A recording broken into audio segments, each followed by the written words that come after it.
Salam əziz izləyicilər, hər birinizə xoş gördük. 5-ci sinif Yeni Azərbaycan Dili kitabının 2-ci bölməsi ilə davam edirik. Biraz videolarımız gecikdi, üzrlü sayın. Yeni videolarla davam eləyəcəyik. Burada birinci tapşırığımız bizim dinləmə ilə bağlıdır. Gəlin birinci dinləmə mətnini sizinlə birlikdə dinləyək və diqqətli olaq. Dinləmə mətni çox uzundur, 4 dəqiqəlik bir mətnimiz var. Mən mətni dinlədikcə sizə mətn haqqında əlavə məlumatlar verəcəm və yaxud nə tapşırıqlar varsa onları sizinlə birlikdə edəcəyik. Buna diqqətli olun.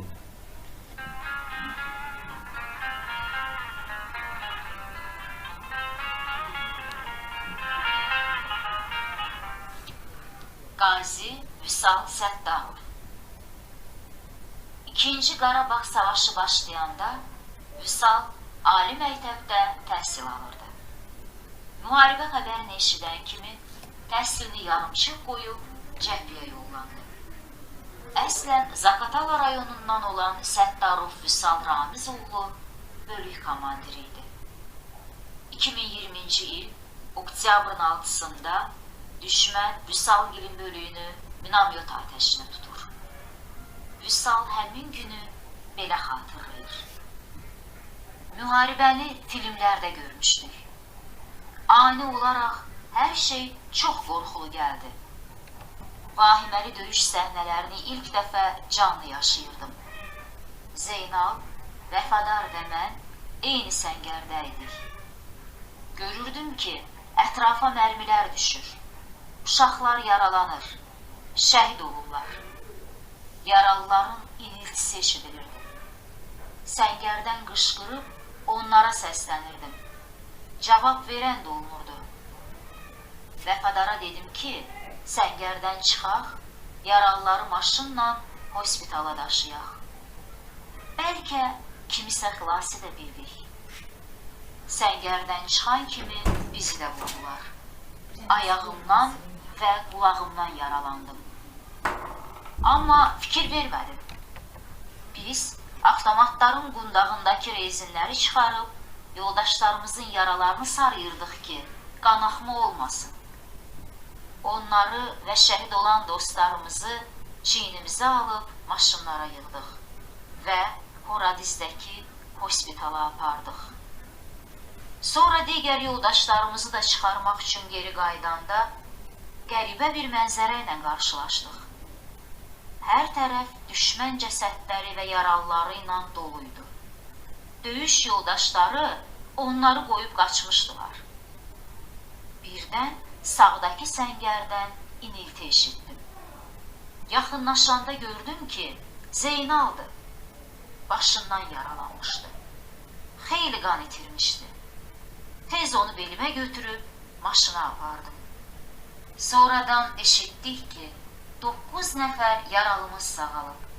Lakin Zeynalı xilas etmək mümkün olmayıb.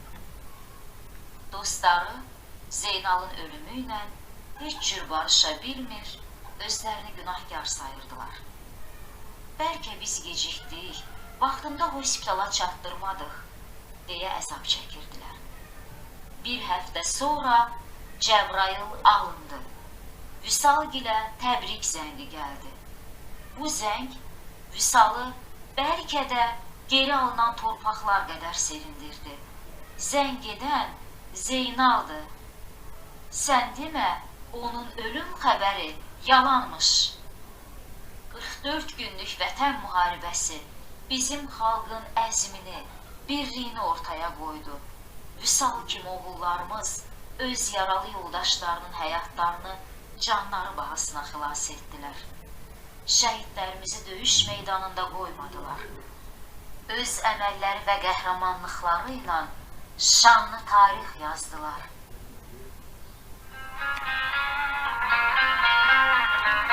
Bəli, Allah bütün şəhidlərimizə rəhmət eləsin, qazilərimizə Allahdan can sağlığı diləyirik. Bu mətndə gördüyünüz kimi dostlar bir-birinə kömək eləyirlər, hətta onu yaralı da olsa hospitala çatdırırlar, öz əziyyətləri bahasına.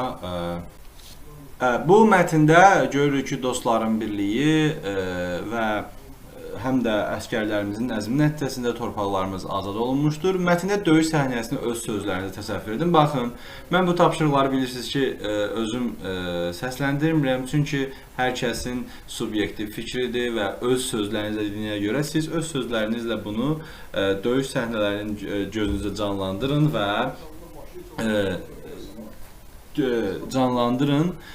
və müəlliminizə öz sözlərinizə mətni danışın. Təsəvvür edin ki, Qazi Vüsal Səttarovdan müsahibə almalısınız. Bunun üçün suallar tərtib edin. Baxın, bu tapşırıq da sizə aiddir. Məsələn, gəlin, necə oldu ki, döyüşə getməyə qərar verdin? Sual ola bilərdi. Oldu.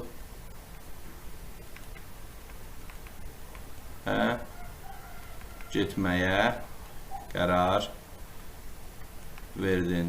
Və yaxud indi də cəbhə yoldaşları ilə əlaqəniz varmı? Yenidən ordu sıralarına qatılmaq istəyirsənmi? Bu kimi sualları siz ona ünvanlaya bilərsiniz. Yenə deyirəm, bu sualları özünüz tərtib etməlisiniz və bu suallar sizin beyninizin məhsulu olmalıdır.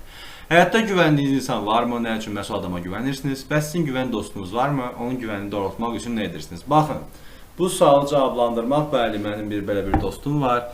Mən özümdən danışıramsa, mənim belə bir dostum var. Bizim çox yaxın münasibətimiz var, bizim illərə dayanan münasibətimiz var. Biz artıq bir-birimizə güvənirik, çətin vəziyyətlərdə bir-birimizin yanında oluruq. Belə cavablandıra bilərəm. Amma siz onu, öz dostunuzu müəllim üçün danışanda daha çox bir çox xüsusiyyətin vurğulamalısınız ki, nəyə görə güvənirəm, nəyə görə ən yaxın dostumdur. Növbəti mətindir. Mətində bir elə döyüşdən bəhs edir. Bunu oxuyarsınız. Mən bunun çalışmalarını sizinlə birlikdə edirəm. Mən oxumuşam mətni. Söz və ifadələrin mənalarına. Peyda olmaq, baxın, belə deyək də, görünmək, meydana çıxmaqdır, C variantı. Qahmar çıxmaq, onun üstündə, belə deyək də, qahmar çətin vəziyyətdə müdafiə etmək mənasındadır. Qeyzlə acıq və hiddətlədir. Təpinmək,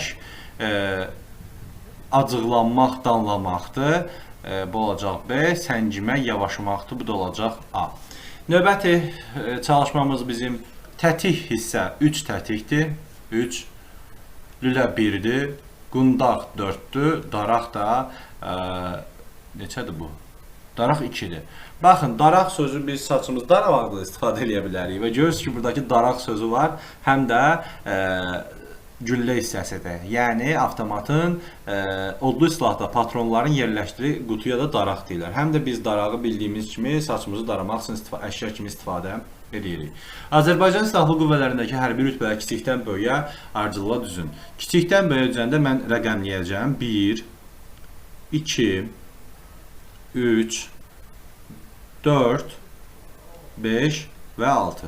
Deməli, çavuş, gizir, kapitan, mayor, polkovnik, general bu ardıcılığa düzülməlidir. Düşün və cavab ver. Bildirdim ki, gələcəksən mətnin verilmiş yarımbaşlıqlara uyğun gələn hissələrini müəyyənləşdirin. Mətndə hansı hissədə hadisələrin ardıcıllığını pozur? Dostların səngərdə söhbəti, baxaq. Burada dostların səngərdə söhbəti burada var. Birinci yerdə burada söhbət eləyirlər, baxın. Öz uşaqlığından, uşaqlıqlarında başına gələnlərdən danışır. Baxın, buradan başlayaraq xeyli bir-biri ilə söhbət edirlər. Daha doğrusu bura kimi. Ondan sonra yenidən Abbasla bu oğlanın adı nə idi? Rəhimin söhbəti olur. Növbətin axırda Rəhim əsəbləşir, qumbaranı atır düşmənlərin üstünə və gedir.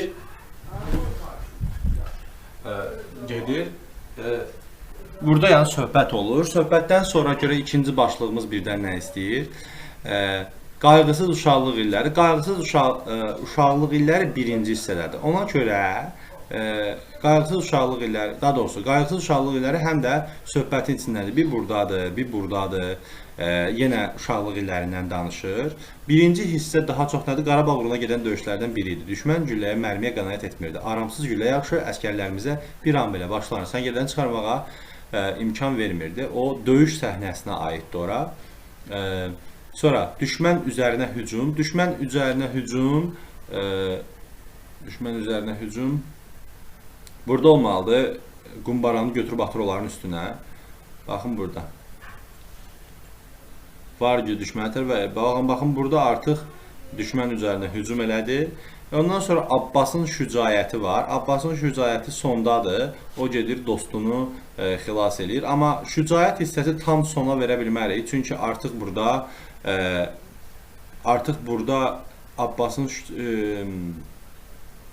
Abbas artıq burada dostunu gedib xilas etmişdi. Abbasın şücaətindən sonra mətnə başqa bir necə deyərlər, başlıq da yaza bilərik. Çünki orada dostların bir-birinə etibarı, dostların bir-birinə güvəni, Rəhimin cavabı deyə biz bir neçə versiyada bundan sonra yaza bilərik. Hadisənin ardıcıllığının pozulan hissə, son hissəni qoymaya bilərdilər ora. Son hissə orada bitməməli. Belə deyək, Qarabağ düşmən gülə Dəyən başlarsa yalayan düşmən gülə. Xeyr, burada ancaq uşaqlıq illərindən söhbət gedir. Qayğısı uşağı bir də belə həmin özündən yəhvan. Düşünürəm ki, burada hər hansı ardıcıllıq yox, amma bununla bitməli deyildi. Çünki onların bir-birinin etibarından bitməli idi. Hətta bilirdim ki, gələcəklə səndən ola bilərdi. Mətndə hansı epizod sizə daha çox təsir etdi? Burada ən maraqlı epizod mənə görə ən son hissədir. O gedir, dostunu qaldırır çininə və dostu ona pıçıldayaraq nəsə deyir, amma sonda onu demir. Sonda deyir ki, Abbas deyir ki, mən getdim, onun son sözləri eşitməyə dəyərdi. Mütləq ki, onun son sözü nə olacaqdı? Bilirdim ki, gələcəksən. Bilirdim ki, gələcəksən. Sən. Mətnin sonuncu cümləsini bir daha oxuyun. Baxın, gördüyün, həm də bu cümləni biz sonuncu hissədə nöqtələrin yerinə əlavə eləyə bilərik. Abbasın və Rəhimin xarakterindəki əsas xüsusiyyətlər haqqında danışın. Mətnə istinad etməklə fikrini əsaslandırın. Belə deyək, Rəhim daha çox dostcanlı idi. Abbas da eyni. Rəhim öz başını çox işlərə qoşurdu. Həmişə də Abbas onu müdafiə eləyirdi. Amma bir-birinə xarakterik olaraq bir-birinə əks olsalar belə, belə də Abbas davakar deyildi, amma Rəhim davakar idi. Bir-birinə xaraktericə əks olsalar belə, bunlar bir-birinə çox yaxşı dost ola bilirdilər. Rəhim tez qərar verirdi, amma Abbas daha təmkinli idi. Onunla kəşfiyyata getmək olar. İfadəsinin mənasını izah edin və oxuduğunuz mətnlə əlaqə. Onunla yəni kəşfiyyat o demək ki, kəşfiyyat gizli bir şeydir. Yəni ona güvənmək lazımdır. Güvən. Burada güvən mənasında işlənir. Güvən. Yəni mən elə bir adama güvənməliyəm ki, mən ondan gizli bir işə də gedə bilim. Qazi Vüsal Səttarov və mən bildirim gələcəksə mətnlərini aşağıdakı göstəricilər. Baxın, mövzuları eynidir. İdeyası da eynidir, məzmunu da eynidir. Növünə baxaq. Bədii və qeyri-bədii mətnlər. Bunlar ikisi də bədii mətnlərin məqsədi o düşündürmək və duyğulandırmaqdır. Qeyri-bədii mətnlər isə oxucunu bilgiləndirmək. Bütün növləri də üst-üstə düşür. Çünki ikisi də qeyri-bədii mətindir. Biz burada həm duyğulanırıq Qazi Səfərovun görüşlərində, həm də burada bilirdim gələcəksən mətnində. Düzdür, orada xüsusi olaraq ondan müsahibə alınıb, amma müsahibədə də öz bədiyini qoruyub. Sizcə döyüşdə qələbə qazanmaq üçün deməli güvən, şücaət, ondan sonra əzm lazımdır, birlik lazımdır, ardında siz artıra bilərsiniz. Mətndə qəhrəmanlara məktub yazın, bu da sizin müəlliminizlə birlikdə işləyəcəyiniz tapşırıqdır. Özünüz bu baş obrazlara məktub yazın və bir-birinizin məktubunu oxuyun, münasibət bildirin. Bu tapşırığı mən hazır sizə verə bilmərəm. Aşağıdakı cümləni oxuyun və sualları cavablayın. Yad gəlmə yerli olmayan. Şəhərin küçələri ilə bir qərib yolçu addımlayırdı. Qərib sözünün mənası yad deməkdir, yəni bir bura gedir. Cümlədə hansı söz ayrılıqda heç bir suala cavab vermir. Baxın, ilə sözünün heç bir mənası yoxdur. ilə. Bugünkü qrammatik qayda, yəni qrammatikaya aid olan qaydamız leksik və qrammatik mənadır. Bu nə deməkdir uşaqlar? Cümlələrdə bəzi sözlər olur ki, biz onları deyəndə hər hansı başa düşürük. Yəni kitabdır, başa düşürük nədir, stoldur, stuldur, başa düşürük nədir. Yəni kitab deyəndə ağla oxumaq üçün vasitə gəlir. Pəncərə deyəndə evdən kənara baxmaq üçün, evdən hava qəbul etmək üçün bir yer nəzərdə tutulursa, bu leksik mənadır. İfadə etdiyi ilkin mənadır. Amma qrammatik məna sözün hər hansı bir nitq hissəsinə aid olmasıdır. Məsələn, kitab isimdir, qırmızı sifətdir, pəncərə isimdir, getmək feildir. Bunlar isə nitq hissələrinə görə bölünür. Amma dilimizdə bütün sözlərin leksik mənası varmı? Bütün sözlərin leksik mənası yoxdur, amma bütün sözlərin qrammatik mənası var. Çünki bəzi gördüyünüz kimi ilə sözü var burada, üçün görəcəksiniz, və, görə, əlbəttə, bu kimi sözlər görəcəksiniz ki, onların leksik mənası olmayacaq. Onlar yalnız qrammatik mənaya malik olacaq və onlar köməkçi hissələri adlanacaqlar. Onu da köməkçi hissələri növbəti siniflərdə daha geniş öyrənəcəksiniz. Gəlin, qaydaya uyğun tapşırıqları işləyək. Cümlədə fərqləndirilmiş sözlərin izahını oxuyun və hər bir izaha uyğun sözü müəyyənləşdirin. Baxışından sərtlik, cəsarət və yorğunluq yağırdı. Sərtlik, hünər, cürət, bədənin, daha doğrusu, 1. Qorxmazlıq, hünər, cürət, 2. Bədənin gücdən düşməsi, taqətsizlik, möhkəmlik, ciddilik və sarsılmazlıq. Baxın, cürət, hünər 1 gedəcək cəsarətə, 2 gedəcək yorğunluğa, 3 gedəcək sərtliyə. Bu sözlərin mənasını da öyrənmiş olduq. Sözlərin qrammatik mənaları ilə uyğunlaşdırın. Qapqara rəng bildirir və çoxaltma dərəcəsindədir. Yazırıq C variantı. Yazdım, məncə keçmiş zamanda olan feildir. Məsələn, dünən yazdım məsələsi. Siz ikinci şəxsin cəmidir. Mən, sən, o, biz, siz ikinci şəxsin cəmidir. B. Tez-tez. O bizə tez-tez gəlir. Hərəkətin tərzini bildirir. Necə gəlir tez-tez? A. Üçüncü sıra bildirir. E. Fikirdən də damdən çıxlıq hal şəkilçisidir. Burada C variantı yazırıq. Amma yenə də bu çalışmaları siz hələ aşağı siniflərdə keçdiyiniz biliklərə görə bu çalışmaları yaza bilərsiniz. Cümlələrdəki sözləri cədvəl üzrə qruplaşdırın. Astara rayonu həm də çayı ilə məşhurdur. Deməli, yalnız qrammatik mənası olan sözləri seçək. Baxın, həm də, ilə, həm də ilə. Biz bunları deyən nəsə başa düşmürük. Əlbəttə, əlbəttə, bir də. Bunlar yalnız qrammatik mənası var. Çünki məna heç nə başa düşmürük. Amma digər sözlərin həm leksik, yəni başa düşdüklərimizin həm leksik, həm də qrammatik mənası var. Keçirik növbəti mətnimizə, növbəti videoda görürük.